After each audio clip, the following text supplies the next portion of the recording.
ओम शांति। 18 फरवरी 2025 बाबा के महावाक्य। मीठे बच्चे, तुम्हारी फर्ज अदाई है घर घर में बाप का पैगाम देना। कोई भी हालत में युक्ति रचकर बाप का परिचय हरेक को अवश्य दो। प्रश्न, तुम बच्चों को किस एक बात का शौक रहना चाहिए? उत्तर, जो नई नई पॉइंट्स निकलती हैं उनको अपने पास नोट करने का शौक रहना चाहिए, क्योंकि इतनी सब पॉइंट्स याद रहना मुश्किल है। नोट्स लेकर फिर कोई को समझाना है, ऐसे भी नहीं कि लिखकर फिर कॉपी पड़ी रहे। जो बच्चे अच्छी रीति समझते हैं उन्हें नोट्स लेने का बहुत शौक रहता है। गीत लाख जमाने वाले। ओम शांति। मीठे मीठे रूहानी बच्चों ने गीत सुना। रूहानी बच्चे यह अक्षर एक बाप ही कह सकते हैं। रूहानी बाप बिगर कभी कोई किसको रूहानी बच्चे कह नहीं सकते। बच्चे जानते हैं सब रूहों का एक ही बाप है। हम सब भाई भाई हैं, गाते भी हैं ब्रदरहुड। फिर भी माया की प्रविष्टता ऐसी है जो परमात्मा को सर्वव्यापी कह देते हैं, तो फादरहुड हो पड़ता है। रावण राज्य पुरानी दुनिया में ही होता है, नई दुनिया में राम राज्य अथवा ईश्वरीय राज्य कहा जाता है। यह समझने की बातें हैं। दो राज्य जरूर हैं, ईश्वरीय राज्य और आसुरी राज्य, नई दुनिया और पुरानी दुनिया। नई दुनिया जरूर बाप ही रचते होंगे। इस दुनिया में मनुष्य नई दुनिया और पुरानी दुनिया को भी नहीं समझते हैं, गोया कुछ नहीं जानते हैं।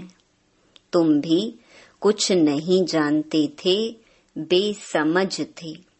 नई सुख की दुनिया कौन स्थापन करता है? फिर पुरानी दुनिया में दुख क्यों होता है?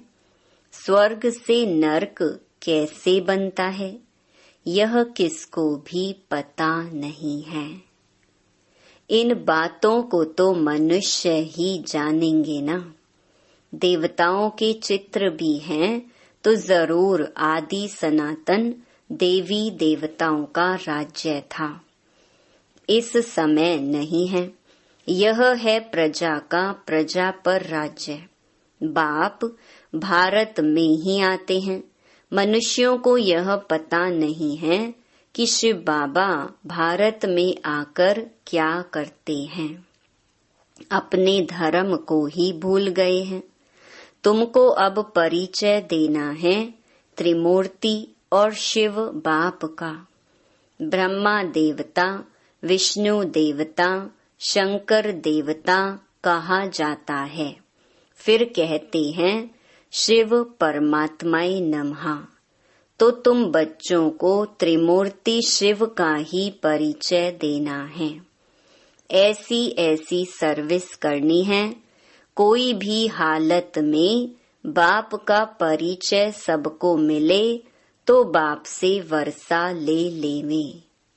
तुम जानते हो हम अभी वर्षा ले रहे हैं और भी बहुतों को वर्षा लेना है। हमारे ऊपर फर्ज अदाई है घर घर में बाप का पैगाम देने की। वास्तव में मैसेंजर एक बाप ही है। बाप अपना परिचय तुमको देते हैं। तुमको फिर औरों को बाप का परिचय देना है, बाप की नॉलेज देनी है। मुख्य है त्रिमूर्ति शिव।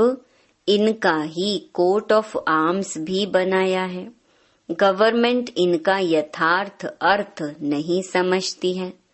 उसमें चक्कर भी दिया है, चरखे में सल, और उसमें फिर लिखा है सत्यमेव जयते। इनका अर्थ तो निकलता नहीं। यह तो संस्कृत अक्षर है। अब बाप तो है ही ट्रुथ। वह जो समझाते हैं उससे तुम्हारी विजय होती है सारे विश्व पर।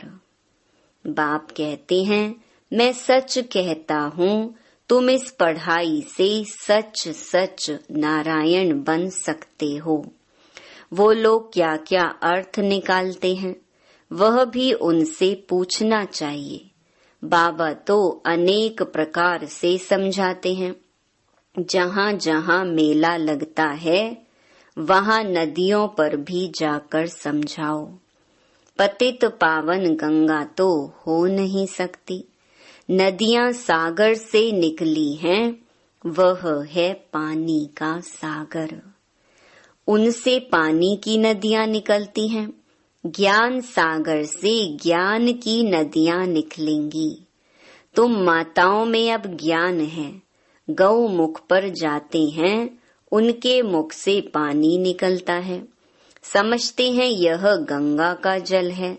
इतने पढ़े लिखे मनुष्य समझते नहीं कि यहाँ गंगा जल कहाँ से निकलेगा। शास्त्रों में है कि बाण मारा और गंगा निकल आई। अब यह तो है ज्ञान की बातें। ऐसे नहीं कि अर्जुन ने बाण मारा और गंगा निकल आई। कितना दूर दूर तीर्थों पर जाते हैं। कहते हैं शंकर की जटाओं से गंगा निकली, जिसमें स्नान करने से मनुष्य से परी बन जाते हैं, मनुष्य से देवता बन जाते। यह भी परी मिसल है ना। अब तुम बच्चों को बाप का ही परिचय देना है, इसीलिए बाबा ने यह चित्र बनवाए हैं। त्रिमूर्ति शिव के चित्र में सारी नॉलेज है। सिर्फ उन्हों के त्रिमूर्ति के चित्र में नॉलेज देने वाले शिव का चित्र नहीं है, नॉलेज लेने वाले का चित्र है। अभी तुम त्रिमूर्ति शिव के चित्र पर समझाते हो, ऊपर है नॉलेज देने वाला। ब्रह्मा को उनसे नॉलेज मिलती है जो फिर फैलाते हैं। इसको कहा जाता है ईश्वर के धर्म के स्थापना की मशीनरी। यह देवी देवता धर्म बहुत सुख देने वाला है। तुम बच्चों को अपने सत्य धर्म की पहचान मिली है। तुम जानते हो हमको भगवान पढ़ाते हैं। तुम कितना खुश होते हो। बाप कहते हैं तुम बच्चों की खुशी का पारावार नहीं होना चाहिए, क्योंकि तुम्हें पढ़ाने वाला स्वयं भगवान है। भगवान तो निराकार शिव है, ना कि श्री कृष्ण। बाप बैठ समझाते हैं सर्व का सद्गति दाता एक है। सद्गति सतयुग को कहा जाता है, दुर्गति कलयुग को कहा जाता है। नई दुनिया को नई, पुरानी को पुरानी ही कहेंगे। मनुष्य समझते हैं अभी दुनिया को पुराना होने में 40,000 वर्ष चाहिए। कितना मूंझ पड़े हैं। सिवाय बाप के इन बातों को कोई समझा न सके। बाबा कहते हैं मैं तुम बच्चों को राज्य भाग्य दे, बाकी सबको घर ले जाता हूँ। जो मेरी मत पर चलते हैं वह देवता बन जाते हैं। इन बातों को तुम बच्चे ही जानते हो, नया कोई क्या समझेगा। तुम मालियों का कर्तव्य है बगीचा लगाकर तैयार करना। बागवान तो डायरेक्शन देते हैं। ऐसे नहीं बाबा कोई नयों से मिलकर ज्ञान देगा। यह काम मालियों का है।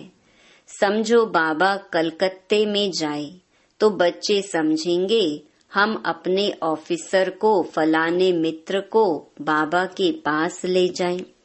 बाबा कहेंगे वह तो समझेंगे कुछ भी नहीं।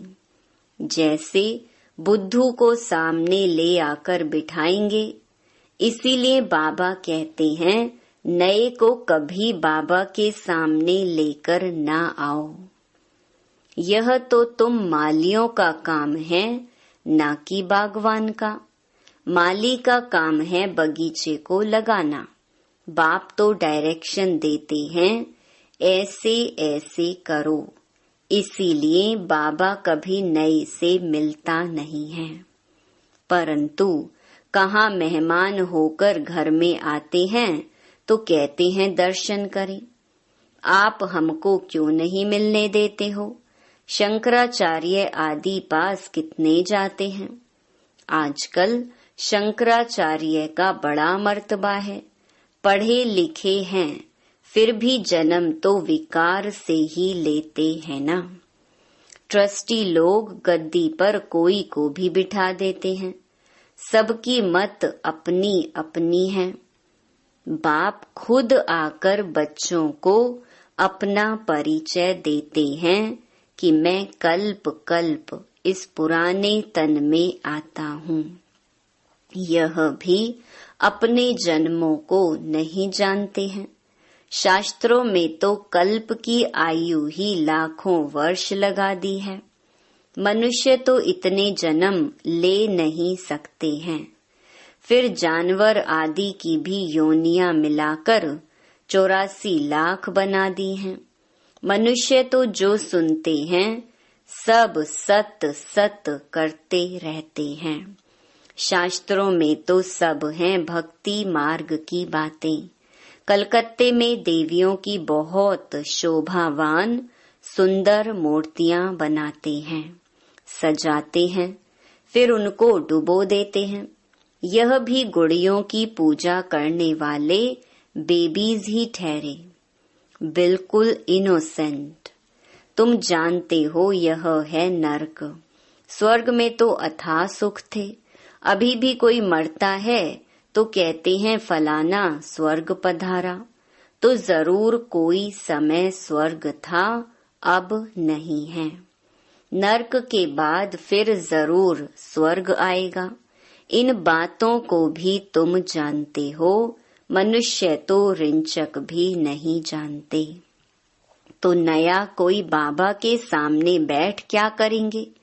इसीलिए माली चाहिए जो पूरी परवरिश करे। यहाँ तो माली भी ढेर के ढेर चाहिए। मेडिकल कॉलेज में कोई नया जाकर बैठे तो समझेगा कुछ भी नहीं। यह नॉलेज भी है नई। बाप कहते हैं मैं आया हूँ सबको पावन बनाने। मुझे याद करो तो पावन बन जाएंगे। इस समय सब हैं तमो प्रधान आत्माएं, तब तो कह देते आत्मा सो परमात्मा, सब में परमात्मा है। तो बाप थोड़े ही बैठ ऐसों से माथा मारेगा। यह तो तुम मालियों का काम है, कांटों को फूल बनाना। तुम जानते हो भक्ति है रात, ज्ञान है दिन। गाया भी जाता है ब्रह्मा का दिन, ब्रह्मा की रात। प्रजापिता ब्रह्मा के तो जरूर बच्चे भी होंगे ना। कोई को इतना भी अक्ल नहीं जो पूछे कि इतने ब्रह्मा कुमार कुमारियां हैं, इनका ब्रह्मा कौन है? अरे प्रजापिता ब्रह्मा तो मशहूर है। उन द्वारा ही ब्राह्मण धर्म स्थापन होता है। कहते भी हैं ब्रह्मा देवताय नमः। बाप तुम बच्चों को ब्राह्मण बनाए, फिर देवता बनाते हैं। जो नई नई पॉइंट्स निकलती हैं उनको अपने पास नोट करने का शौक बच्चों में रहना चाहिए। जो बच्चे अच्छी रीति समझते हैं उन्हें नोट्स लेने का बहुत शौक रहता है। नोट्स लेना अच्छा है, क्योंकि इतनी सब पॉइंट्स याद रहना मुश्किल है। नोट्स लेकर फिर कोई को समझाना है। ऐसे नहीं कि लिखकर फिर कॉपी पड़ी रहे। नई नई पॉइंट्स मिलती रहती हैं तो पुरानी पॉइंट्स की कॉपियां पड़ी रहती हैं। स्कूल में भी पढ़ते जाएंगे, पहले दर्जे वाली किताब पड़ी रहती है। जब तुम समझाते हो तो पिछाड़ी में यह समझाओ कि मन मना भव। बाप को और सृष्टि चक्र को याद करो। मुख्य बात है माँ में कम याद करो। इसको ही योग अग्नि कहा जाता है। भगवान है ज्ञान का सागर, मनुष्य है शास्त्रों का सागर। बाप कोई शास्त्र नहीं सुनाते हैं, वह भी शास्त्र सुनाए तो बाकी भगवान और मनुष्य में फर्क क्या रहा। बाप कहते हैं इन भक्ति मार्ग के शास्त्रों का सार मैं तुमको समझाता हूँ। वह मुरली बजाने वाले सर्प को पकड़ते हैं तो उसके दांत निकाल देते हैं। बाप भी विष पिलाना तुमसे छुड़ा देते हैं। इसी विष से ही मनुष्य पतित बने हैं। बाप कहते हैं इनको छोड़ो, फिर भी छोड़ते नहीं हैं। बाप गोरा बनाते हैं, फिर भी गिरकर काला मुंह कर देते हैं। बाप आए हैं तुम बच्चों को ज्ञान चिता पर बिठाने। ज्ञान चिता पर बैठने से तुम विश्व के मालिक जगत जीत बन जाते हो। अच्छा, मीठे मीठे सिकिलधे बच्चों प्रति माता पिता बाप दादा का याद प्यार और गुड मॉर्निंग। रूहानी बाप की रूहानी बच्चों को नमस्ते। धारणा के लिए मुख्य सार। पहला, सदा खुशी रहे कि हम सत्य धर्म की स्थापना के निमित्त हैं। स्वयं भगवान हमें पढ़ाते हैं हमारा देवी देवता धर्म बहुत सुख देने वाला है। दूसरा, माली बन कांटों को फूल बनाने की सेवा करनी है। पूरी परवरिश कर फिर बाप के सामने लाना है। मेहनत करनी है।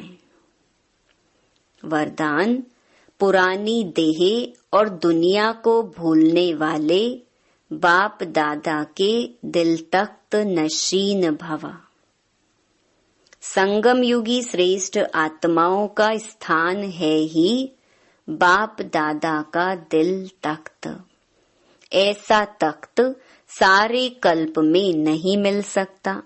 विश्व के राज्य का व स्टेट के राज्य का तख्त तो मिलता रहेगा, लेकिन यह तख्त नहीं मिलेगा। यह इतना विशाल तख्त है जो चलो फिरो खाओ सो, लेकिन सदा तख्त नशीन रह सकते हो।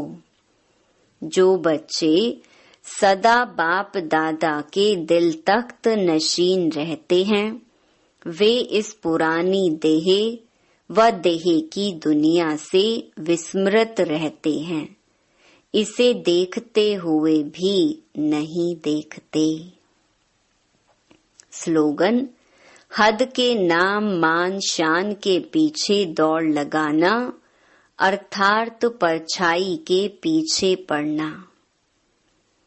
अव्यक्त इशारे, जैसे कोई भी नई इन्वेंशन अंडरग्राउंड जाने से कर सकते हैं, वैसे आप भी जितना अंडरग्राउंड अर्थात अंतर्मुखी रहेंगे, उतना नई नई इन्वेंशन व योजनाएं निकाल सकेंगे। अंडरग्राउंड रहने से एक तो वायुमंडल से बचाव हो जाएगा, दूसरा एकांत प्राप्त होने के कारण मनन शक्ति भी बढ़ेगी। तीसरा, कोई भी माया के विघ्नों से सेफ्टी का साधन बन जाता है। अच्छा, ओम शांति।